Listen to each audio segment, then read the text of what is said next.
Tennise podcasti Matšpall toob teieni Tallink. Tere kõigile tennisesõpradele! On laupäev 29. juuni ja Matšpalli podcast on eetris järjekorras 7. korda. Mõistagi oleme täna esmaspäeval algava aasta teise suure slam'i turniiri Wimbledoni ootuses, aga võtame kokku ka äsja lõppenud Eastbourne'i naiste turniiri. Minu vestluspartneriks on täna mees, kelle hääl on tennisefännidele vast 10 korda tuttavam kui tema nägu. Hea meel on teist korda Matšpalli ajaloos tervitada stuudios Mihhail Lehtmetsa. Tere, tere! No Mihhail, palju sul on tulnud ette olukordi, ma ei tea, tänaval või poes telefoniga rääkides, pöörab keegi sinu ees ümber ja ütleb, et oot, sinu häält ma tean küll. Ei ole kordagi sellist asja olnud. Kuna tegelen natuke väikest viisi ehitusega, siis mõni klient on küll ära tundnud ja nii-öelda, kuna mul on nimi nii-öelda päris tavapärane Eesti nimi ei ole, siis sellega on ikkagi nägu ja hääl kokku pantud, aga ei ole küll poes küll keegi juurde tulnud. No mul küll oli French Openil selline olukord, et see oli eestlaste jaoks mänguvaba päev. Kohtusin seal ühe eestlasega, kes oli oma tütrega mängu vaatamas, üks Eesti mees. Ütlesin, et ma olen Delfist ja ütlesin, et jah, Mihhail, tere. Ütlesin, et ei, vabandust, ma olen ikkagi Gunnar Lehest, et okei, siin ma nii väga ei tea.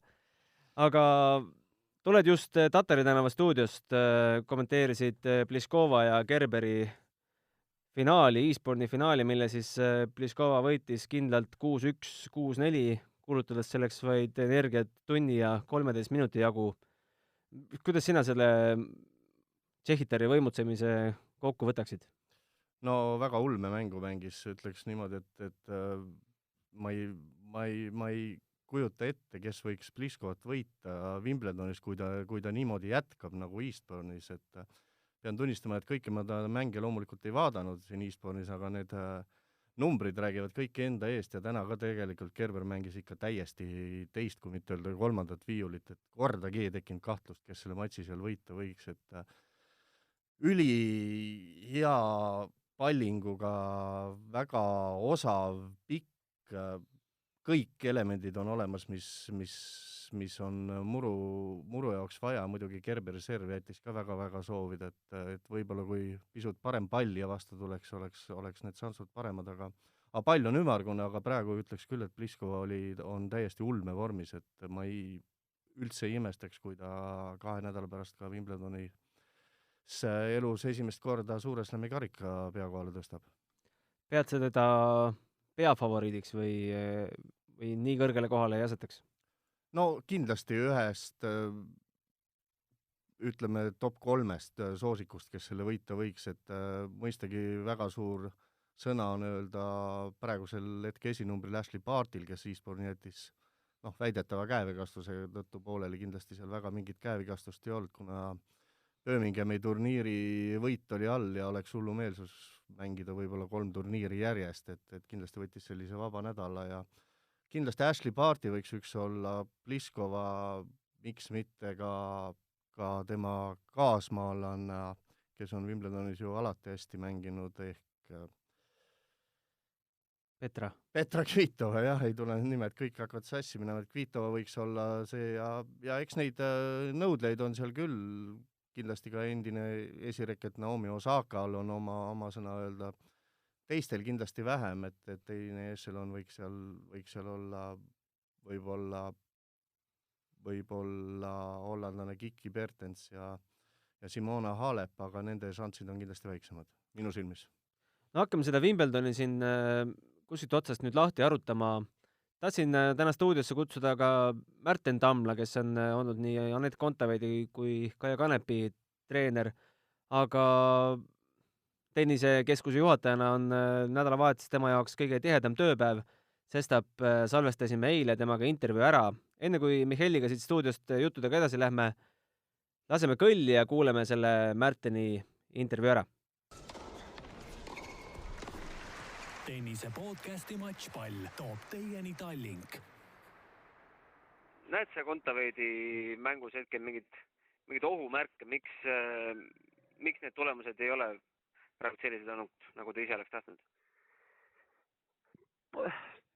Selles mõttes, et ohumärke ma ütleks hoopis niimoodi, et tundub nagu Anett nagu otsiks midagi, et nagu enesekindlust nagu ei oleks praegu, et milles põhjus on, ma ei tea.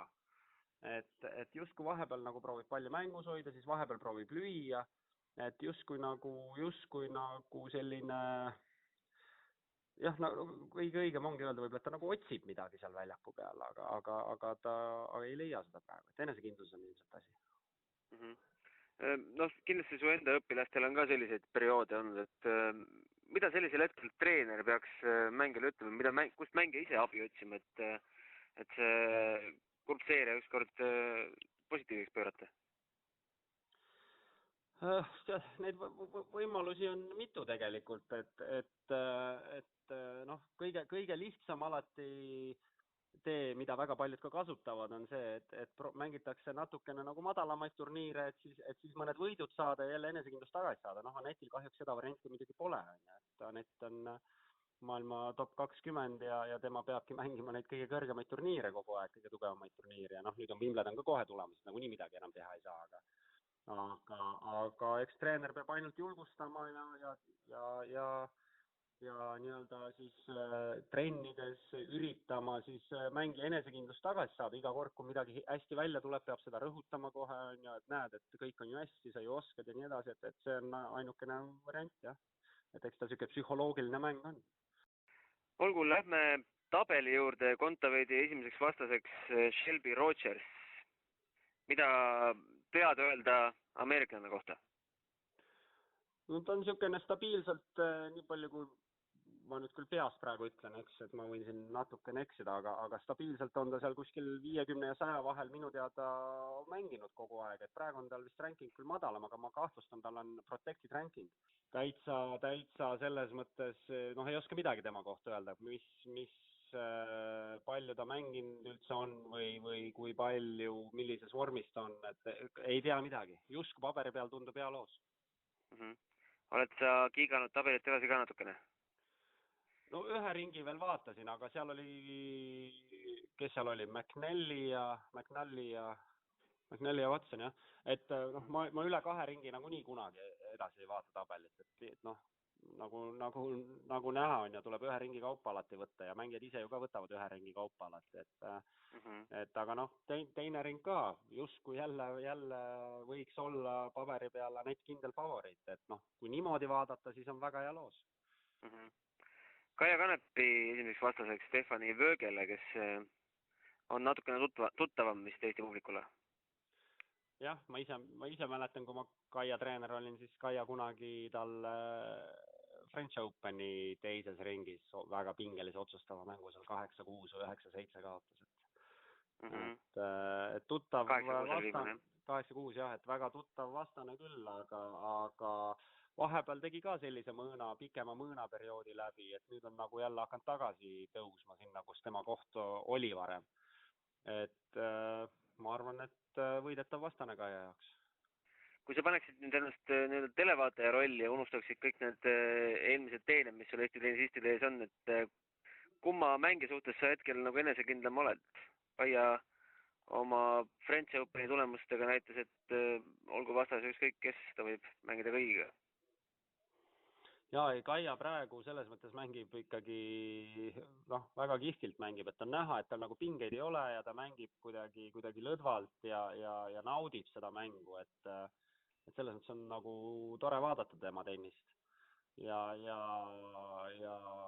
Anetil tegelikult jälle ütleks, et on vastupidi, et nagu ta on ka ise intervjuudes öelnud, et temal on nüüd need pinged võidukohustused, on ju, et vastased saavad tulla lõdvalt tema vastu mängima, on ju, et kahjuks on need viimased mängud on näidanud, et need on nagu tõeks osutunud, need Aneti kartused nii-öelda. Keda naistest hetkel murul kõige tugevamaks pead? Kas Ashley Barty võib teist turniiri järjest? Ja Barty on kindlasti muru peal väga-väga tugev. See, et ta French Openi võitis, oli minu arvates suur üllatus. Vähemalt minu jaoks oli suur üllatus. Ashley Barty on kindlasti üks favoriitidest, kindlasti Pliskova on üks favoriitidest, tal on väga hea serv. Ma arvan, et need 2 mängijat hetkel ongi sellised, keda võiks esile tõsta naistest, jah. et murul pead sa servi kõige olulisemaks, et peaksime vaatama siin servi protsente, kiirusi ja ässade arvu ja. Noh, jah, naistel üldiselt muidugi ütleme välja arvatud Pliskova, eks tema on selline, kes teistest lööb seda servi nagu natuke kõvemini ja lööb neid ässasid teistest alati rohkem, aga muru peal veel lisaks loeb ikkagi see mängustiil ka, et tegelikult Aneti mäng sobib ka muru peale hästi, Anetil meeldib ka punkte suhteliselt kiiresti lõpetada ja kõvasti lüüa, et muru peal ikkagi üldiselt selline agressiivne tennis on edu siiani toonud, et aga see on näiteks üks põhjus, miks Parti on kindlasti, võiks olla muru peal nii hea ja eelturniirid on näidanud, et ta ongi väga hea. Et ta lööb lõiget väga hästi, kus see pall püsib seal muru peal eriti madalal ja võrgus mängib Parti hästi, jah, eks ta on ikkagi selline komplekt, mitte ainult serviga sa mängu ikkagi ei võida. Meestest, kelle kord võiks nüüd olla? Roger? No, kui oleks Rogeri kord, siis ma oleks ikka väga õnnelik, jah. Aga Rogerit ei tohi muru peal kunagi maha kanda. Nüüd ta Halle turniiri ka just jälle võitis, et Roger on muru peal alati, on olnud hea ja jääb alati, nii kaua kui ta mängib heaks. Aga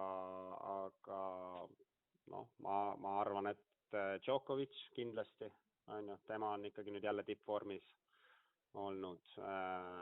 Tegelikult ei tohi rahvad ka kunagi maha kanda, mis siis, et tema mäng nagu ei ole muru jaoks mõeldud, aga noh, ta on näidanud, et ta on võimeline Wimbledoni võitma. Ja noh, kindlasti on seal veel ohtlikud on Silic on ju väga tugeva serviga. Et eelmine aasta finalist Anderson kuidagi see aasta nii hästi pole mänginud, et Andersoni ma võib-olla sinna favoriite hulka ei paneks praegu. Tennise podcasti Matšpall toob teieni Tallink. Selline oli siis intervjuu Märten Tamlaga. Mihkel, soovid midagi lisada siia Märteni jutule? Jaa, selles suhtes, mis siin ikka lisada, et kõik on puhas tõde, mis ta rääkis, ka mulle tundub Kontaveit lisaks sellele, et ta otsib enda mängu, et on ta tõesti kuidagi ajevil ka seal väljakul, et tihtipeale ta väga tihti pilke otsib seal kas treenerit või kui turniiridel on ema seal, et nagu kindlat mänguplaani ei ole ja kuidagi krampis on ta väljakul, et tõepoolest ega need löögid ju kuhugi kadunud ei ole, aga kogu see kompott on vaja kuidagi kokku panna ja see kõik hakkab ju ikkagi kõige ülevalt ehk peast pihta. No need mängud, mida sina ka Delfi TV eetris siin nädala alguses kommenteerisid, kõigepealt Harriet Tart, inglanna, kelle nimi võib-olla laiemale publikule väga palju ei ütle. Ootamatult raskelt tuli ikkagi see võit 3-6, 6-4, 6-2 ja teises ringis Anna-Leena Friitsam, kes siin protected rankinguga, et oli ka vigastusega probleeme temal 6-3, 6-4 kaotus. See oli negatiivne üllatus. Jaa, kindlasti kõik viimased matšid, mida ma netti näinud olen, on suhteliselt negatiivsed üllatused olnud, et selline, et oleks 1-2 halba matši satub siin paari kuu peale, on teine asi, aga kuidagi tõepoolest see mõõnaperiood on väga pikaks läinud ja me ju täpselt ei tea, et kogu aeg me oleme rääkinud, et klapp treeneriga on väga hea, et tundub väga hea, aga ega me sinna telgitagusid ju päris täpselt ei tea, et mis seal toimub, et võib-olla sealt midagi väga keeruline öelda, igal juhul kui seda Wimbledoni loosi vaadata, siis peab teist turniiri järjest ütlema, et no Kontaveidil tegelikult ikkagi unelmate loos, et Shelby Rogers, nagu Märten siin rääkis, ja võimalik teise ringi vastane siis McNally või Watson, et noh, ütleme niimoodi, et pool aastat tagasi poleks mingit küsimust olnud, et kes sinna kolmandasse ringi jõuab, aga see aasta jah, et võimatu ei ole, et jälle Kontaveit siin esimese ringi järgi reketit pakib, et selles suhtes olen ka Märteniga 100% nõus, et Kanepi, et olenemata oma 34 eluaastast ikkagi liiva peal näitas fantastilist tennist ja võitlemisvaimu ja muru peal on ju need punktid oluliselt lühemad ja peaks see Kanepile veel paremini sobiva, mis vormis ta nüüd on peale Prantsusmaa lahti, ma ei usu, et midagi väga hullu juhtunud on, et teises ringis muidugi päris keeruline loos, et suure tõenäosusega Belinda Bencic seal vastu tuleb, kes võib ka heal päeval kõike võita, et kaasa arvatud siin Ashley Bartit või keda iganes, aga ka selline suhteliselt ebastabiilse närvikavaga ikkagi ja kolmas ring Donna Vekic, ega see lihtne loos Kanepil ei ole, aga Kontaveidil on selles suhtes ja oluliselt lihtsam loos, aga tõepoolest, et väga tabavalt Märten ütles, et Kanepi naudib ja Konta teeb umbes sellist rasket tööd seal väljakul, et midagi otsib, mida ta seal otsib, nagu ka Märten ütles, väga, väga raske öelda, aga igal juhul iga mänguelement on selgelt ikkagi minu silmis halvemaks läinud kui siin 3-4 kuud tagasi ja just see muru väljakul võib-olla väga tähtis on peale servi, see nii-öelda kui tõrje tuleb tagasi, see esimene löök, et väga nägime ju esimeses ringis, kus ja ka teises ringis, et kui talle ikkagi sinna keskele pikalt neid palli löödi, et siis ta oli sellest püsti hädas, tema järgmine löök kas läks out'i või võrku või jäi väga lühikeseks ja sealt saab vastane kohe initsiatiivi ja kui muru peal saab vastane initsiatiivi, siis on sealt väga keeruline neid punkte võita, et liiva peal sa võid neid ära joosta ja kontratega neid punkte võita, aga muru peal on see oluliselt raskem. Oskad sa, või kindlasti oskad, et mis erinevused võime välja tuua nüüd Aneti liivamängudest ja murumängudest, et kas sa näed, et see nii-öelda sellest august välja tulemine hakkab nagu kuskile suunas paremaseks minema või mingeid positiivseid hetki ikkagi nendest mängudest ju ka leidsime? No võib-olla sina leidsid, aga tunnistama mina väga ei leidnud, et väga keeruline ja kogu see, ma olen armastanud ikka eelmine aasta väga palju öelda, et Anetil, kui ta väljakul on selline heas mõttes tapja pilk silmades, et viimased turniirid ma ei ole seda näinud, et nägu on suhteliselt selline kahvatu ees ja ma kindlasti ei saa väita, et Anett ei tahaks neid matše võita, kindlasti tahab, aga ta tõepoolest kuidagi ei leia seda teed, et paar head lööki, siis tuleb 3-4 sellist väga jämedat tõrjeviga jälle siia otsa ja esimeses ringis ju eeskäsi oli, ma ei tea, kas esimese 4-5 geimi peale Eeske Kross lendas seal oma 10 tükki külje pealt välja või pikaks või võrku või mida iganes, et löök, mis on tennise mõistes ju kõige lihtsam, et see kõik hakkab ikkagi peast pihta ja selgelt kordame veel kord üle, et psühholoogiliselt on ta praegu madalseisus, loodame, et Wimbledonis võib-olla paari esimese matšiga ta selle enesekindluse leiab, et mis meil muud loota on.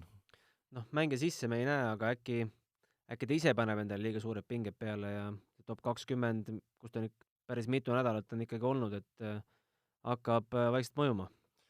Ta on seal juba rohkem olnud, on mitmed kuud seal olnud, seal top 20 ja tõepoolest, võib-olla tõesti, ega ei tea, et isiksused on kõik erinevad ja naised on ju veel keerulisemad olevused kui mehed, et tõepoolest, et väga raske öelda, et mis seda taga on, aga eks treener peab ja kogu see abipersonal ja pere ja kõik peab selle kuidagi saama paika ja eelkõige Anett peab paika saama ja tegelikult on Anett ju veel väga noor, et ta on 24-aastane, et kindlasti ma usun küll, et mingi hetk sellest madalseisust ta välja tuleb ja ikkagi enda mängu leiab aga praeguse mänguga, kui me näiteks võrdleme tänast finaali siin Pliskova ja ka Gerberi mängu ja paneme ikkagi Aneti mängu siin kõrvale, Eastbourne'i esimene ring, et ka kõige suurem tennisevõhik saab aru, et klassivahe oli ikka päris märgatav, et kindlasti Anett heal päeval ju 3-4 kuud tagasi oli võimeline võitma ka Pliskovat ja Gerberit ja on Gerberit korduvalt võitnud.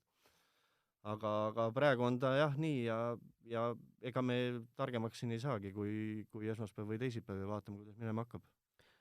Anett peaks alustama minu arvutuste kohaselt, kuna ta ei ole nüüd Gerberiga ühes tabeli pooles, siis esmaspäeval. Ja Kaia Kanepi sain ma nii palju aru Indrek Tustitiga jutus, kes ka meil siin telefoniintervjuu me eetris laseme varsti, et Kaia valmistub teisipäeval alustama. Jah, ega see väga suurt tähtsust ei väga vahet ei ole. See ei oma tähtsust, et mõlemad on kindlasti väga puhanud, et Anetil jaoks lõppes ka ju turniir kohe vist teisipäevaga ära või oli see lausa esmaspäev, ei teisipäevaga ja Kaia pole ju peale Prantsusmaa lahtisi tennisväljakul käinudki, mingid näidisturniirid ja seal mängis, aga see on selline show värk. Aga Aneti vastane, võtame tema ka kiirelt, nii palju kui me temast teame, 26-aastane ameeriklane Shelby Rogers, kelle hetke edetabeli koht on 293. Küll aga nagu Anna-Leena Freetsami puhul võib seda üsna petlikuks pidada, sest tema karjääri parim koht on 48. Ja eelmise aasta maikuust alates ta ühelgi turniiril kuni tänavuse Charlestoni turniirini ei osalenudki, sest oli tema kas oli põlveoperatsiooniga väljas ja nüüd tänu kaitstud edetabeli kohale ta üldse Wimbledoni pääseb. Märten ütles, temal Shelbyst väga palju aimu ei ole. Võin arvata, et ilmselt ka mitte sinul. Ei ole ka tõepoolest minul, et neid mängijaid on tõepoolest nii palju ja ma ei löö küll ette, et ma oleks Shelbyt tenniseväljakul näinud, et olen täpselt sama tark kui sina või Märten selle koha pealt. No üks mäng on neil siiski omavahel ette näidata 2013 Aucklandi turniiri kvalifikatsiooni teine ring. Kontaveit alistas 6-1, 6-2 Shelby Rogersi. Ameeriklane oli siis maailma 126. reket, Kontaveit ise 249, et sellest mängust, mis on nüüd jäänud 5 aasta tagusesse aega, ei tohiks ega saaks küll mingeid järeldusi teha, eks? See on juba 6 aasta tagune aeg, jah, ja ilmselt siis Anett oli 18-aastane, et ei tasu neid vaadata, et nii palju on kõik muutunud, et see meile küll mingit pilti ei anna. Kaia Kanepi ka, nagu öeldud, French Openi tulemused kindlasti avaldasid fännidele väga suurt muljelt ja ilmselt ei tea, kui palju ta ise lootis, kas see endale ka talle üllatus oli, aga meile siit televaatajatele ja kes kohapeal käis, positiivne üllatus, eks?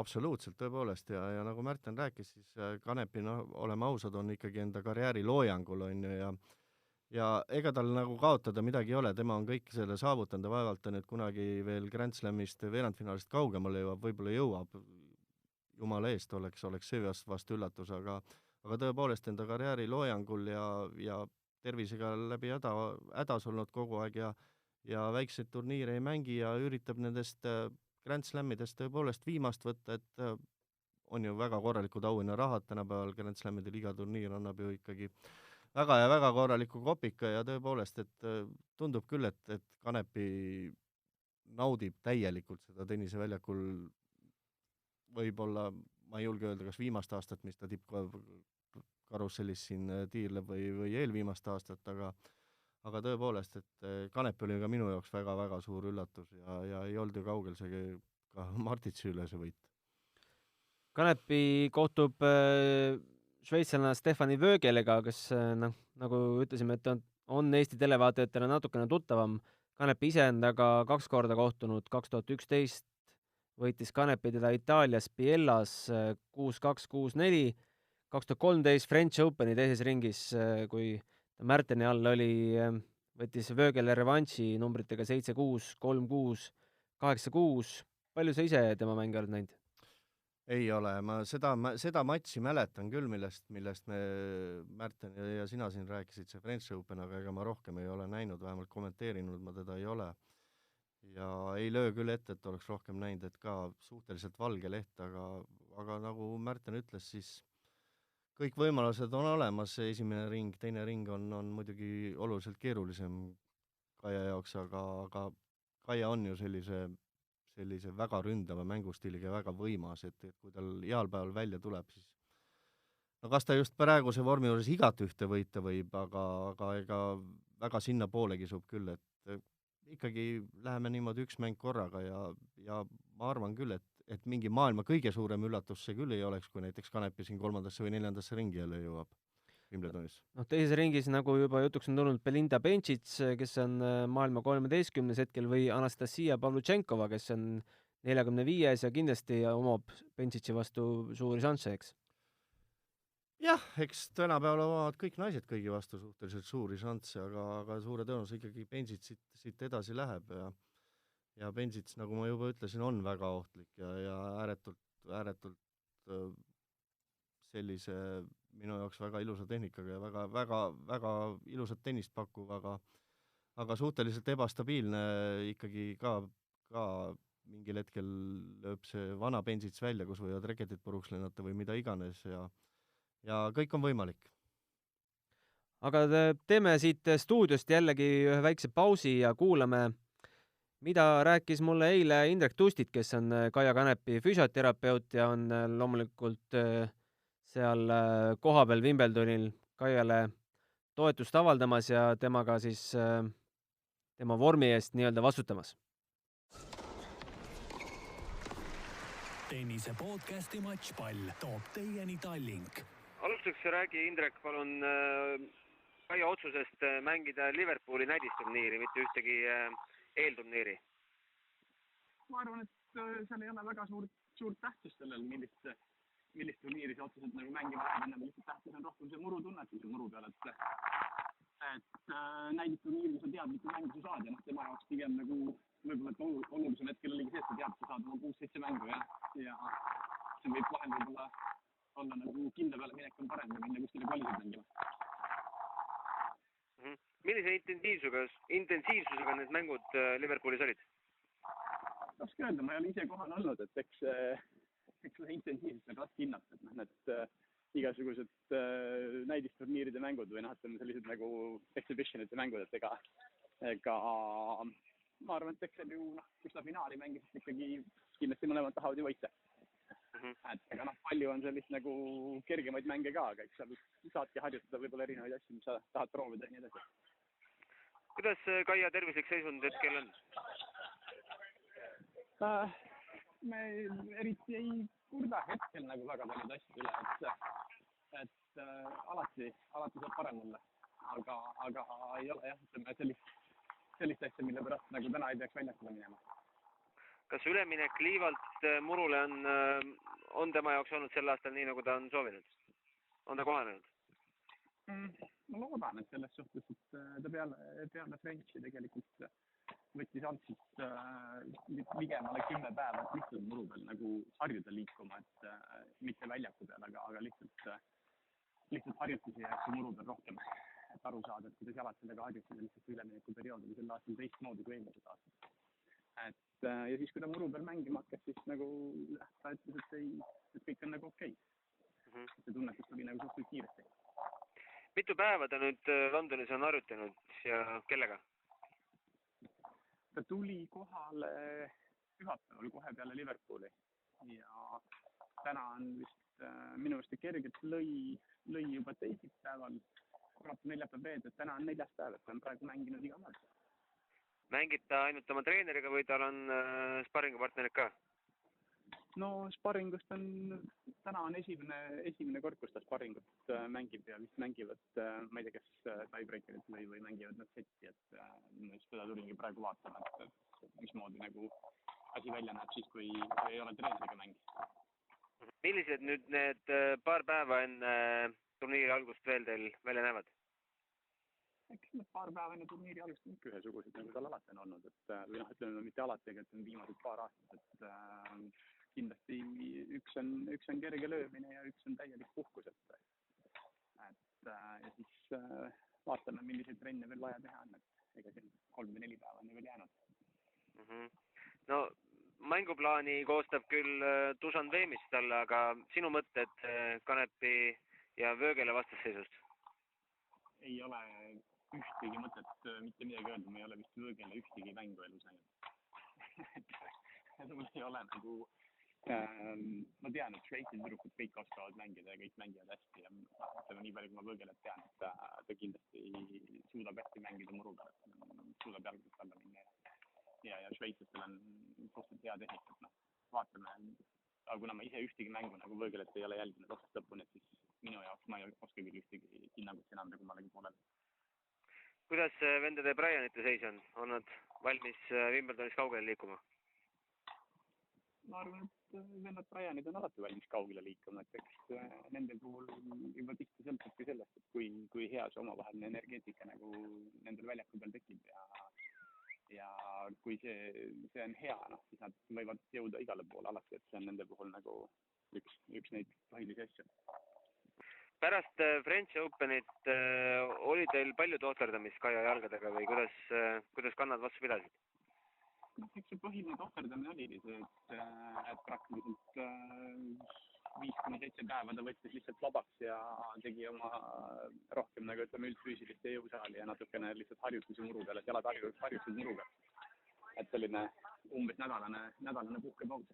Et see oli nagu kõige suurem tohterdamine, et ega rohkem midagi nagu eriti ei olnud. Ja et lõpetuseks natuke kohaloleku efekti ka anda, siis millise tegevuse pealt ma sind praegu hetkel tabasin? Sa tabasid mind jalutamas Brianite väljakul Kaia väljakule. Mis numbrid need on? Poisid mängivad Aurangis, et see on siis need nii-öelda soojendusväljakud ja rohkem nagu practice-kordid.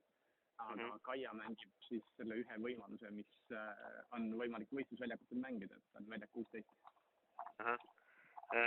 Kaia väljakul kohalolek on Kaiale oluline, et sa seal kohal oled või lähed lihtsalt vaatama? Mina arvan, et Kaia jaoks ei ole oluline, sest tal on Dušan on siin ja tal on siin oma üks sõber on kaasas, kes temaga käib väljakul vaatab tema asju, et ma arvan, et see, kas mina olen siin või ei ole, ma arvan, et see ei oma mingit tähtsust. Aga see on rohkem minu huvi, et ma tahan näha, kuidas liikumine kõik välja näeb, et siis ma selle järgi saan natuke vaadata, kas midagi on vaja veel võib-olla trennis teha või muuta. See on pigem nagu mu enda huvi. Tennise podcasti Matšpall toob teieni Tallink. No, tõe huvides tuleks ära märkida ka, et Kaia alistas seal Liverpooli näidisturniiril finaalis sellise mängija nagu Corinna Tentoni, itaallanna, kellel hetkel VTA edetabeli koht puudub, aga kui nüüd augustis need reeglid uuesti endiseks peaks minema, siis küll ta selle edetabeli koha ka endale tagasi saab ja võidunumbrid olid Kaial kindlad 6-2, 6-2. No sina ilmselt seda Liverpooli turniiri ei jälginud, ega tegelikult väga uudiseidki ei olnud ju kuskil Eesti meedias selle kohta. Ei olnud tõepoolest uudiseid ja ma arvan, et need, mis sellistel turniiridel toimuvad, ega need väga suurt tähtsust ei oma, et sinna tõepoolest, nagu ka Indrek rääkis, et ikkagi minnakse lihtsalt tunnetust otsima, et mis see muru endast kujutab, et on seal vastas nüüd Ashley Barty või seesama itaallanna, kelle sa siin ette lugesid, ega see suurt vahet ei oma. Huvi pärast vaatasin ka kihlveo koefitsiente, jätame siin hetkel need firmad nimetamata, kus ma neid vaatasin, aga üks Eesti sait pakub, et eestlannad on mõlemas matšis favoriidid Kanepi võidukoefitsiendiks 1,43, Vöögelel 2,85, Kontaveedil 1,37, Rodgersil 3,10, et selle järgi Rodgers ikkagi päris kindel outsider. Jaa, mõlemad on suhteliselt nii-öelda Eesti poole kaldu koefitsiendid, et minu jaoks võib-olla isegi üllatav, et nii kõrgelt hinnatakse eestlannade võidušanss, et aga nagu ma olen alati öelnud, et kihlveokontorid on alati kõige targemad, et seal on ju inimeste raha ja seal väga selliseid käpardlikke otsuseid ei tehta. Ja siis veel huvi pärast vaatasin, kui kõrgel kohal on meie eestlannad, kui siin ennustatakse üldse turniiri võitjad. No, number 1 on loomulikult Ashley Barty, number 2 on Karolina Pliškova, 3, keda sa pakuks? Kolmandaks ma pakun Tšehhitari Petrat, jah. Petra Kvitova on 1, 2, 3, 4, 5 alles. 3 on Serena Williams, 4 Angelique Kerber. Meie neiud Anett on küll 20. asetus, aga selles edetabelis 29. ennustatakse tema võiduvõimalusi Wimbledonis ja Kaia ei ole üldsegi seal tagaotsas. On 38. Jaa, päris huvitav, aga jah, et ka numbrid, mis tegelikult midagi ei näita, et eks see mammon ikka seal need 5 või 6 nime, mis me siin ette oleme lugenud, et sealt sinna lõppu peaks minema. Isiklikult ma Serena Williamsi šansse ei usu ja usun, et see on sellise nii-öelda vana rasva pealt see koefitsient, et pigem ikkagi need 4 nime, kes me siin ette oleme lugenud, Pliškova, Barty ja Kerber ja no kuidas mul see Tšehh Petra Kvitova. Petra Kvitova täna meelde ei tule, et need 4 nime mina usun ikkagi, et on peafavoriidid. No enne kui me lähme meeste turniiri spekulatsioonide juurde, päris palju kõneainet andis ka seekord Wimbledoni kvalifikatsioonturniir, eelkõige ühe sensatsioonilise Ameerika mängija puhul 15-aastane Coco Gauff, ma nüüd ei tea täpselt, kuidas teda hääldatakse, Geoff Gauff, Eurospordis England nad ütlesid Goff või kuidagi nii, et aga kohtub avaringis Venus Williamsiga, on üldse kõige noorem naismängija või üldse mängija, kes jõudnud Wimbledoni põhitabelisse sellel Open ajastul ja avaldas siis arvamust, et oleks jõle kihvt, kui ta saaks ühega õdedest Williamsitest kohtuda, sest just sellepärast isa ta kunagi tennisetrendi pani, et Serena ja Venus tegusid tegid. Siuke huvitav fakt lihtsalt, et naiste vanusevahe on 24 aastat, mis tähendab seda, et kui Coco Gauff sündis, siis Venus Williamsil oli juba 4 Suure Slami turniiri kotis. Päris uskumatud numbrid, tõepoolest, et tänapäeval on see kuidagi see tennis, eelkõige paistab see meestelt silma, et ikkagi mängitakse ju väga kõrge eani, et siin võidetakse Grand Slamme 32, 33, 35 aastaselt, mis oli paarkümmend aastat tagasi täiesti mõistuse vastane, et siin, kes ikka sisuliselt 30 oli, see oli juba oma karjääri ära lõpetanud, et rääkimata siin mingitest tiitlitest, aga kui me vaatame praegu tänapäeva eelkõige meeste tennist, et naiste tennises päris tipus on Ashley Barty, kes on ikkagi noor veel, 22 või 23, ma täpselt ei tea, aga meeste esikolme me vaatame, siis on ju kõik üle 30 ja julgelt üle 30. Ja Serena Williams, kellel on siis seekord 11. asetus, alustab oma 24. Suure Slami tiitli püüdmist. Samuti kvalifikatsioonist läbi tulnud Giulia Gatto Montizone vastu Itaaliast ja võimalik, et Kristina Pliskova või Julia Görgesega seal kuskil 4. ringis kohtub, aga ennem on vaja sinna jõuda. Ennem on vaja sinna tõepoolest jõuda ja tõepoolest, et ka Serena Williams on ikkagi ju väga eakas ja tuletame ikkagi meelde, naiste tennises on ikkagi lihtsam, aga et võita Grand Slam, selleks on vaja 7 mängu järjest võita, et see on kindlasti keeruline, naistel mängitakse 3 parem, on mõistagi see natuke lihtsam, eelkõige sellistel vanadel mängijatel just füüsiliselt, aga ka muruturniir ju teatavasti punktid on ikkagi lühemad ja mängud on lühemad, et see võib-olla nii tappev ei ole kui Prantsusmaa lahtised, aga ikkagi, et 7 mängu on 7 mängu. Ja võtame siia saate lõpetuseks ka meeste turniiri siis spekulatsioonid läbi. Esimeseks peetakse Novak Djokovic'i võimalusi kihlveokontorites, ega väga palju muud mõtislemist ei ole, keda siia esikohale asetada, eks? On küll mõtislemist ausalt öeldes, et eluaegse Rafael Nadali fännina tahaks loota, et Nadali aeg jälle tuleb ja tema igipõline rivaal Roger Federer tegelikult ei julge mina nüüd 100% öelda, et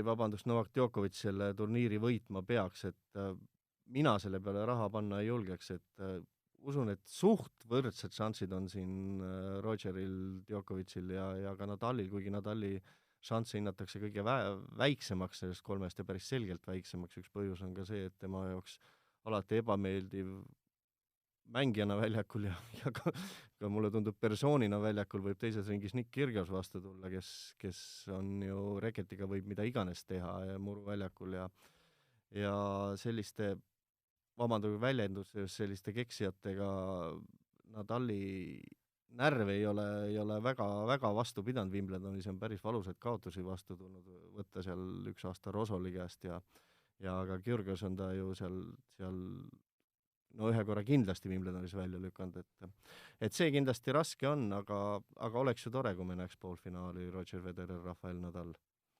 Sedapidi seekord need asetusid tõepoolest, et Federer ja Nadal juba poolfinaalis kokku läheksid, oli väike poleemika ka siin, miks just sellised asetused, said sa lõpuks sotti, mis see reegel oli, miks need 1-3 just niipidi? Ei, ma ei saanud väga täpselt sotti ja keegi sellest väga täpselt sotti ei saanud. Võib-olla ma olen jälle suhteliselt erapoolik, et Nadali fännina, aga mulle tundus, et Nadalil ikkagi liiga tehti, et võetakse ju mingid muruturniiride tulemusi seal arvesse ja mida iganes, aga eelmine aasta Wimbledonis Nadal jõudis ju ikkagi poolfinaali Djokovic'i vastu ja ei olnud kaugel see finaali jõudmine, et Federer kas ei veerandfinaalis seal pidama, et selles suhtes Nadal jõudis ju kaugemale ja on maailma edetabelis ikkagi praegusel hetkel oluliselt kõrgemal kui Federer, aga see on Wimbledoni otsus ja see on selline Wimbledoni eripära, et nagu ka mängijad on öelnud, et võta või jäta, ega see midagi endal kobiseda ei ole. No Nadali, Nick Kyrgiose võimaliku teise vooru matši mainisid. Kuidas sulle tundub, mis selle Kyrgiose nii-öelda trumbid on, kuidas ta sinna maailma top 50-sse on püsima jäänud nii kauaks, et tegelikult alati, kui mina olen teleka käima pannud, tema mänginud, on tal sattunud need mängud, kus ta on nii-öelda inglise keeles tänkinud, et ära andnud ja selle lollitanud ja kohtunikke sõimanud ja mida kõike veel teinud, et viimane kord tahtis siin kohtunikuga nukki lüüa või pahandas pealtvaatajate ja fotograafidega, et sihuke ma ei oskagi öelda, mis mängida on minu jaoks väga ebasümpaatne. No ka minu jaoks on väga ebasümpaatne, aga peab tunnistama, et ta ikkagi natuke seda tennisele seda värvi ka annab, et selles suhtes tõepoolest viimase aja käitumised on tal väga ebasümpaatseks läinud, aga ütleme niimoodi siin eelmine aasta, et ääretult andekas mängija, samamoodi kui Kyle Monfils on ju, et väga, väga huvitav tegelikult vaadata, kui nad on hingega asja juures ja tõepoolest, et Kyrgios võib reketiga mida iganes teha ja kui tal nii-öelda ülevalt oleks see nii hästi korras, kui ta tennisemängu oskused lubaks, siis ta võiks rahulikult, ma arvan, seal top 3 olla, aga praegust tema käitumist ja kogu seda nii-öelda inglise keeles attitude'i vaadata, siis väga raske öelda, et no suure tõenäosusega vähemalt sellise suhtumisega sa elus ühtegi Grand Slami ei võida ja sinna top 10-sse ka asja ei ole. No huvi pärast panin Nadali võimaliku teekonna finaali kirja, võrdlesin seda French Openi loosiga, kus tal nimede ja paberite poolest justkui nagu vedas võrreldes nüüd sellega, et loen ette Wimbledoni teekonna. Esimene ring Sugita, teine ring Kyrgios, siis tuleb Tsonga või Tomic, seejärel Šapovalov või Berankis, Čilic, tiim veerandfinaalis, Federer poolfinaalis ja Djokovic finaalis. Ei kõla kõige lihtsam tabel? Ei kõla tõesti tabel lihtsalt ja kui teisest ringist edasi saab, siis sa nimetasid seal ka Tsonga, kes on ka sellist uut hingamist siin leidnud, et Halle turniiril tegelikult oli ju tema kõige lähemal, kes oleks võinud Federeri seal välja lüüa, et ei olnud see üldse kaugel, et keeruline jah, aga kui sa tahad parimale, siis sa pead kõike võitma. Ja Frenchil ta võitis selliseid mehi nagu Hanfmann, Maaden, Goffin, Londero, Nishikori, Federer ja alles finaalis tiim. No jah, aga oleme ausad, et ta mängis ikkagi French Openil väga hästi ja ma arvan, et seal, et mida iganes loos see oleks tulnud, et küllap ta selle Frenchi jaoks võitnud, aga miks ma ta šansse nagu Wimbledonis ikkagi hindan suhteliselt kõrgeks, on kindlasti see, et ta on ju Federerist nüüd jõudnud vaid 2 slam'i kaugusele ja nii lähedal pole kunagi olnud. Nii lähedal ei ole kunagi olnud ja tõepoolest, et kui siin võimalik väike üllatusvõit Wimblist tulla, siis on ju see vahe 1, see võib see aasta 0 minna, et see võib-olla kindlasti on motivaator, kuigi Nadal on ise toonitanud, et seda numbrit ta üldse ei vaata kunagi, et Federerile järgi jõuda nende Grand Slamidega, aga ta võib ju meile puhuda seda, milleks siis seda sporti tehakse ja ennast tapetakse, kui ikkagi aukuulsuste ja tiitlite pärast. Võib-olla ta ise ei mõtlegi selle peale nii palju, aga ma kujutan ette, et kõik tema ümber olevad taustajõud, füsiotreenerid ja aeg-ajalt ikka lõõbivad, tuletavad talle seda meelde, et see kuskil kuklas ikkagi peab nagu vasardama. No kindlasti ma usun ka seda, et kui mul siin paar kuud tagasi Päevalehest üks ajakirjanik helistas ja küsis, et meeste tennise kohta siin, et Märt Roosna oli see ilmselt. Märt Roosna oli jah, et kes selle läbi aegade siis kõige rohkem Grand Slami meestest võidab, siis ma esimese hooga pakkusin kohe Federer, et liialt suur on see vahe Nadaliga, aga pärast, kui ma selle intervjuu olin ära andnud, siis ma hakkasin isegi mõtlema, et see vahe ei ole ju nii väga suur, et tuleb see Grand Slam Prantsusmaal ära, mis tuligi, see intervjuu oli enne seda ja nagu me rääkisime, 2 on vahet, et need 2 mängitakse ju see aasta välja.